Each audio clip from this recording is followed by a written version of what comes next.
بسم اللہ الرحمن الرحیم۔ لوگ کیا سوچیں گے، یہ ہم میں سے اکثر لوگوں کی سوچ ہے کہ لوگ کیا سوچیں گے۔ اکثر کئی معاملات میں ہم کئی چیزوں سے اس لیے پیچھے رہ جاتے ہیں کہ ہماری یہ سوچ ہوتی ہے کہ لوگ کیا سوچیں گے۔ محترم ناظرین، لوگ کچھ بھی نہیں سوچتے اور نہ ہی لوگوں کے پاس سوچنے کے لیے کوئی وقت ہے۔ کئی کام ایسے ہوتے ہیں جو ہم اس لیے نہیں کرتے کہ ہمارے رشتہ دار کیا سوچیں گے، ہمارا خاندان، ہمارا کنبہ، ہمارا قبیلہ کیا سوچے گا۔ تو کوئی نہیں سوچتا، نہ ہی کسی کے پاس سوچنے کے لیے وقت ہوتا ہے۔ اور کامیابی کے اندر یہ ایک بہت بڑی رکاوٹ ہے ہمارے معاشرے کے اندر ایک سوچ بن چکی ہے کہ لوگ کیا سوچیں گے۔ لوگ کچھ بھی نہیں سوچتے۔ آپ اگر دکان پہ جا رہے ہیں کوئی چیز خریدنے کے لیے، اگر آپ کو 5 روپے کی بھی چیز خریدنی پڑے تو خریدیں۔ آپ فیس کرنا سیکھیں۔ وہ کمزور انسان ہے جو یہ سوچتا ہے کہ لوگ کیا سوچیں گے۔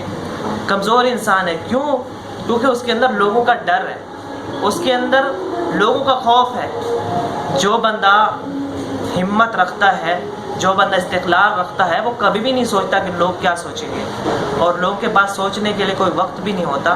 اسی لیے ہم جو بھی کام کریں، ہم ہمیشہ اپنی کامیابی کو دیکھ کے آگے اپنا کوئی ہدف رکھیں، آگے جو بھی کامیابی کے پلان بنائیں، تو کبھی بھی اپنے پلان کے اندر یہ چیز شامل نہ کریں کہ لوگ کیا سوچیں گے۔ آپ جو کام کرنا چاہ رہے ہیں آپ وہ کام کریں۔ آپ جس مشن پر چل رہے ہیں آپ اس مشن کو پورا کریں۔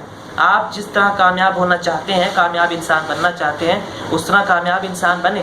لیکن یہ کبھی نہ سوچیں کہ لوگ کیا سوچیں گے۔ اسی چکر کے اندر، اسی سوچ کے اندر کہ لوگ کیا سوچیں گے، ہم اپنے کریئر کو تباہ کر دیتے ہیں، ہم اپنے کریئر کو دباؤ پہ ڈال دیتے ہیں۔ تو محترم ناظرین، لوگ کچھ بھی نہیں سوچتے، نہ ہی لوگوں کے پاس سوچنے کا وقت ہے۔ اللہ ہم سب پر رحم کرے۔ یہ ایک چھوٹی سی چیز تھی جو پیغام تھا، خاص طور پر ہمارے معاشرے کے نوجوانوں کے لیے، کہ کم از کم اپنا ذہن اس چیز سے صاف کر لیں کہ یہ کبھی نہ سوچیں کہ لوگ کیا سوچیں گے۔